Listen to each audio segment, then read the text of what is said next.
La démission de François Legault, c'est le sujet du jour. Là. On parle d'éclipse médiatique. Je veux dire, il y en a qui le voyaient venir, d'autres pour qui c'est une véritable surprise. Les réactions sont vives quant à la sortie du syndicat là, qu'on vient tout juste de parler par rapport à la situation sur la Côte-Nord et les régions. On veut vous entendre également sur la santé. Qu'est-ce que vous pensez du bilan santé de la CAQ au 187 Cube Radio? Olivier, il y a quelques commentaires. Oui, réaction sur les syndicats. Là. Ils me font rire, les syndicats, dit l'auditeur. Quand le gouvernement dit ce qu'ils veulent entendre, il n'y a pas de problème. Sinon, ils nous font une grève et prennent la population en otage. Bonne retraite, M. Legault. Vous avez eu le courage de faire ce que tous les autres partis ont eu peur de faire. C'est Antoine aussi. Oui, exact. Antoine, il dit de Montréal, il dit dommage, j'aimais bien Legault. Il a osé s'attaquer à plein de dossiers délicats. Laïcité, surtout, ça ressort beaucoup dans les messageries textes. Je lui aurais souhaité d'aller au bout de ses idées. La valorisation de la langue française, la protection de la langue française et la laïcité, pour l'instant, en tout cas sur notre messagerie, c'est les deux points qui reviennent. On a Gilles au 187 Cube Radio. Bienvenue chez nous. Bonjour. Bon, vous retenez quoi, là? Comment vous réagissez à la suite du départ du premier ministre? Moi, je trouve ça dommage qu'il n'y ait pas eu le soutien de son équipe ou de la population pour se rendre au bout de ses idées. C'est pas tous les gouvernements qui ont osé s'attaquer aux puissants syndicats qui font la pluie et le beau temps. Vous avez aimé ça, là, que le gouvernement essaie de tenir tête aux syndicats. Vous avez apprécié ça du gouvernement Legault? Moi, j'ai beaucoup aimé parce que je trouve qu'ils sont c'est un peu comme le balancier qui est rendu complètement à l'opposé. Au début, les syndicats, c'était bon parce que les employeurs abusaient sur les employés. Mais aujourd'hui, c'est le contraire. C'est les employés qui abusent sur les employeurs. C'est-à-dire, à un moment donné, là, t'es plus capable de payer. Et puis, à un moment donné, là, pour regarder, c'est un cercle vicieux. Si tu augmentes tes salaires, les prix vont augmenter, tu vas payer. À un moment donné, là, celui qui paye, c'est celui qui est au bas de l'échelle, c'est le consommateur. Peu importe ce qui arrive. Fait qu'à un moment donné, il va falloir que les syndicats comprennent qu'ils arrêtent de demander des gros salaires parce que à un moment donné, le monde n'est plus capable de payer. La capacité de payer des consommateurs est limitée. On le voit de toute façon là, présentement avec l'endettement qui explose. Est-ce qu'il y a d'autres bons coups, selon vous, du premier ministre François Legault? Est-ce qu'il y a d'autres choses, selon vous, qui méritent d'être nommées aujourd'hui?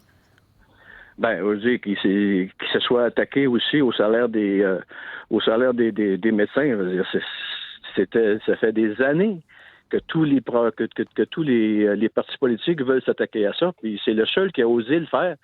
Puis là, il se ramasse avec un paquet de monde qui veut dire, tu regardes, au Québec, on est les champions des grèves. Là. Cette année, là, en 2025, ça a été terrible, là, les grèves. Là, parce que le gouvernement s'est attaqué justement à des choses que personne d'autre a osé s'attaquer. Puis il était temps que ça se fasse. La même chose aussi au niveau de la laïcité. Il n'y a personne qui a osé s'attaquer aux prières de rue, puis à ce que ces gens-là font à l'intérieur de nos écoles, à nos enfants, à notre insu. Il n'y a personne d'autre qui a osé le faire. Qui va prendre le relève? Mais est-ce que vous pensez justement que les médecins ont eu la peau de notre premier ministre? C'est Florence Lamoureux qui a cette question? Moi, je pense que les syndicats, en général, ont eu la peau du premier ministre parce que c'est comme si c'était tout mis ensemble pour, justement, mettre dehors le gars qui osait s'attaquer à leur grande puissance. Je trouve ça dommage, je trouve ça dégueulasse. Et puis, j'espère que le prochain gouvernement, peu importe sa couleur, va continuer à faire ce que M. Legault avait l'intention de faire. Vous, le fait que M. Legault quitte, est-ce que ça fait changer votre vote? Je sais qu'il est tôt, là, on ne sait pas qui va le remplacer, ni au Parti libéral, mais est-ce que vous, ça fait changer votre vote ou votre vision du parti, le fait que M. Legault quitte? Moi, en réalité, je vais regarder ce que les différents partis ont à offrir. Si on regarde à l'heure actuelle, le PQ, le Parti québécois, la seule chose qu'il offre, c'est la séparation. Une autre chose qui va coûter des millions. Un autre référendum qui va coûter des millions puis qui va rien donner. Le Parti libéral, on ne sait pas tout ce qui va arriver. Il y a plusieurs personnes qui votaient libéral qui étaient déçus, qui se sont retournés vers la CAQ. Est-ce qu'ils vont retourner au Parti libéral? Ça, on ne le sait pas. Disons que ça va être un printemps excitant. Là. On en a beaucoup sur la planche à dessin. Merci d'avoir appelé, d'avoir apporté votre grain de sel. On parle de la santé. On a Robert Comeau qui est avec nous, président de l'Alliance du personnel professionnel et technique de la santé des services sociaux. On peut dire APTS. Comme ça se dit plus vite en un seul souffle. Monsieur Comeau, est-ce que vous pensez, vous, la question de Florence, elle est bonne. Est-ce que vous pensez que les médecins ont eu la peau de M. Legault? C'est sûr que ça a été une gestion de crise qui a été assez difficile, je vous dirais, avec le ministre de la Santé aussi qui a démissionné là, à la fin de l'année 2025. Le premier ministre qui a visiblement pas soutenu son ministre de la Santé. Ça a peut-être été un moment tournant dans ça, mais je pense que c'est multifactoriel. Pour avoir un sondage là, à 11% avec très peu de sièges dans ce qui s'en vient, je pense que les gens questionnaient vraiment les orientations générales, je crois, du gouvernement ou l'austérité qui est là, qui s'installe tranquillement pas vite. Je pense que c'est multifactoriel. Je pense pas qu'on peut l'attribuer seulement à un seul facteur, à mon avis. Dans son message tout à l'heure au point de presse, ça a été un long point de presse là, où il a fait le bilan de ce qu'il a jugé bon, ce qu'il a fait comme bon coup. Dans les points, il a mentionné avoir réussi à convaincre les médecins de famille à changer le mode de rémunération, la prise en charge des patients. Il dit que ça allait faire une méchante différence pour la suite. Est-ce que vous sentez réellement qu'il y a eu un changement sous M. Legault? Parce que, point de vue public, on a l'impression finalement que le gouvernement a reculé sur absolument tout ce qui s'est passé avant les fêtes. J'ai la même opinion, j'ai le même pressentiment que vous, que l'orientation de départ qu'avait le gouvernement Legault versus le résultat de négociation avec le médecin, on ne connaît pas tous les détails non plus, mais qui avait reculé sur pas mal tous les aspects. En même temps, si dans ce résultat de négociation-là, il prétend qu'on aura plus accès à des services, plus accès à la première ligne, mais tant mieux, mais je suis prêt à parier que ce ne sera pas le cas. Non, vous pensez que ça ne bouge pas? Non, je ne crois pas qu'on va régler ce problème-là. Nous, comme organisation, c'est sûr que la rémunération des médecins, dans le sens large, c'est une grande part de l'enveloppe qui est consacrée en santé et services sociaux, puis qu'il fallait s'asseoir et le regarder de façon attentive. Je ne pense pas qu'il est allé au bout de l'exercice, mais en fin de compte, si les gens sont contents dans ce qu'ils ont signé, tant mieux. Mais le problème est quand même beaucoup plus grand aussi que la rémunération des médecins, tant qu'à moi. Pour tout ce qui est la création de Santé Québec aussi, là, ça, est-ce que ça sert à quelque chose? Est-ce que vraiment ça fait bouger les choses? Il y a beaucoup de retard quant à ça. Vous pensez quoi de l'avenir de Santé Québec, puis de l'ajout ou l'apport que ça a apporté aux citoyens? De ce qu'on voit, en fait, c'est quand les gouvernements arrivent au pouvoir, ils imposent, il y a la vision d'un ministre ou d'une ministre de la Santé qui arrive avec sa solution. Alors, la solution de M. Dubé, ça a été de créer Santé Québec. Ça a 1 an d'existence actuellement. Je ne suis pas prêt à dire que ça a réglé des choses actuellement, mais ça fait qu'1 an que c'est en place. Le ministère est là aussi. Il y a Santé Québec. Il y a encore beaucoup de dédoublement, à notre avis, de pouvoir et d'interaction dans le réseau.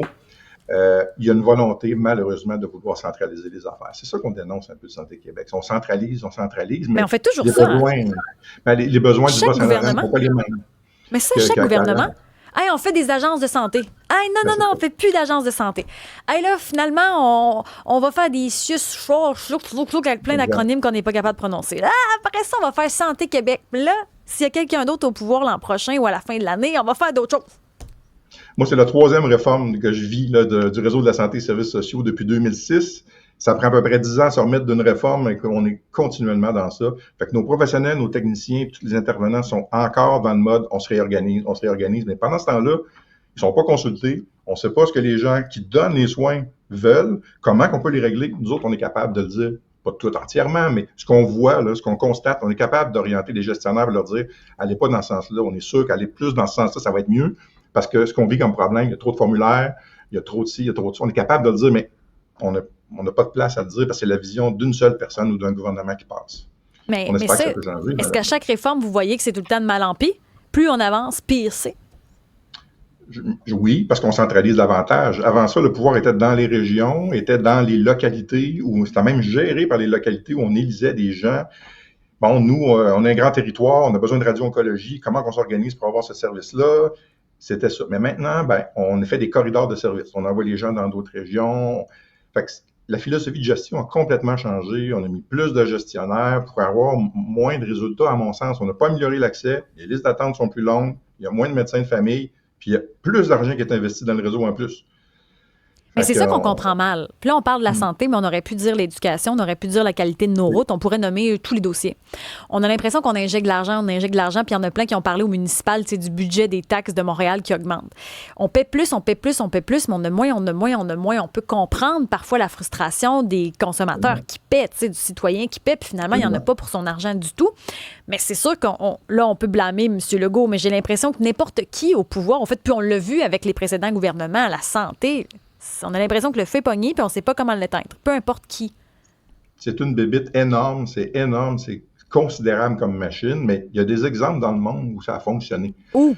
Nous, on dirait qu'on, dans les pays scandinaves, entre autres, ou peut-être des choses plus petits, hein, peut-être des pays plus petits, des provinces plus petites. Mais à la place de vouloir se démarquer, là, on pourrait pas y copier.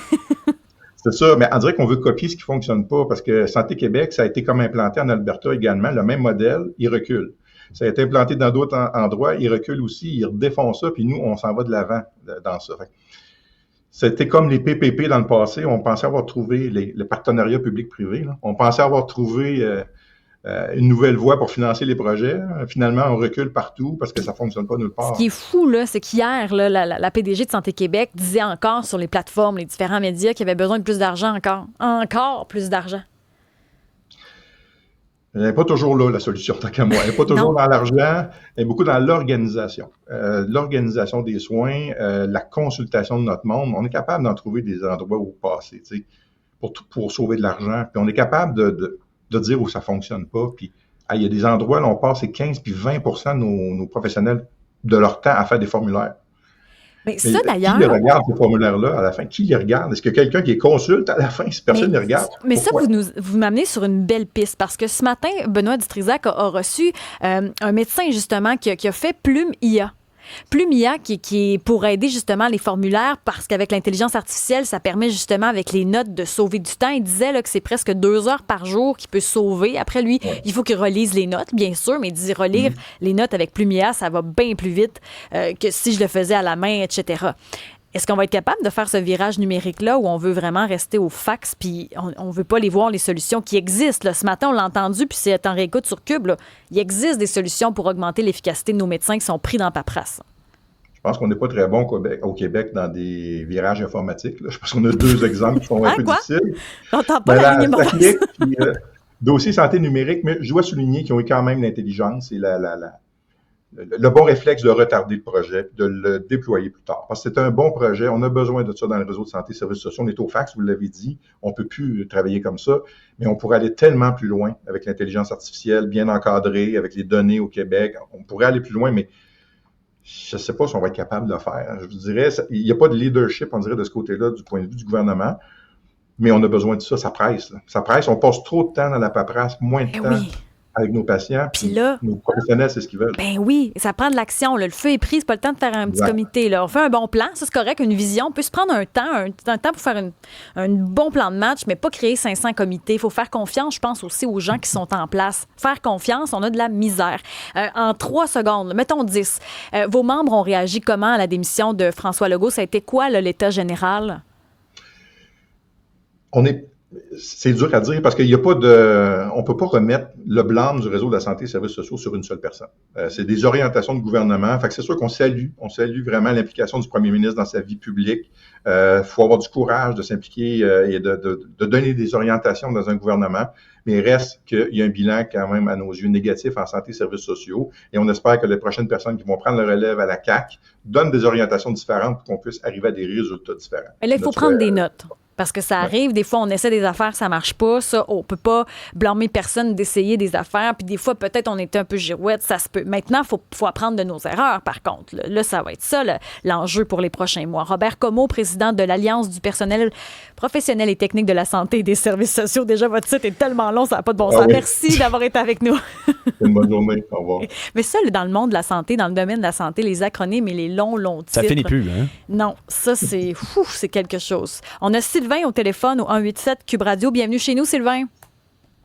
Bonjour, ça va bien? Ben nous, ça va super bien. Écoutez, allez-y. Oui, c'est ça. Ben là, il parle des pays scandinaves là, qui sont pas mal loin de nous autres. Là. On a juste une province juste aux côtés de nous autres que ça fonctionne très bien, puis c'est l'Ontario.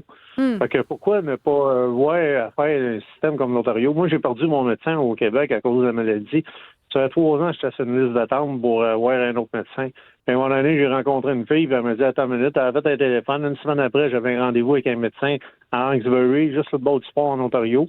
J'ai arrivé là à mon rendez-vous, elle m'a fait remplir un formulaire, bingo, j'avais mon médecin de famille. Oh, ça a bien été. Vous l'avez rencontré. Ça a bien été. Est-ce que vous l'avez fait en télémédecine ou vous êtes allé sur place? J'ai été sur place.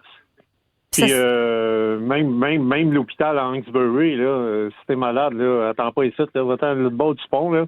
Puis 20 à 40 minutes, t'es passé, puis très bien servi, là. Puis, vous n'avez pas de misère avec les services? C'est facile pour vous d'avoir, si vous devez avoir Pas tout. Même le médecin, là-bas, il parlait québécois, c'était un Québécois, là, il parlait français, puis tout, puis il comprenait pas, lui non plus, comment ça se fait que ça marche mal de même. Et c'est pour ça que je me suis emmené en Ontario. Ah, là, vous demeurez en Ontario maintenant? Non, lui, le médecin. OK, le médecin, vous.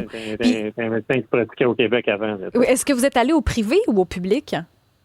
Non, c'est au public. Au public. Puis ça n'a pas été long, vous dites quelques jours, même pas d'attente. Ben, la fille, elle dit attends une minute, m'a appelé mon médecin. Une semaine après, j'avais un rendez-vous. Je me suis en allé là au rendez-vous. La secrétaire m'a fait remplir un formulaire. Là, oui, facile. Mon plus guéri de ma santé. Là.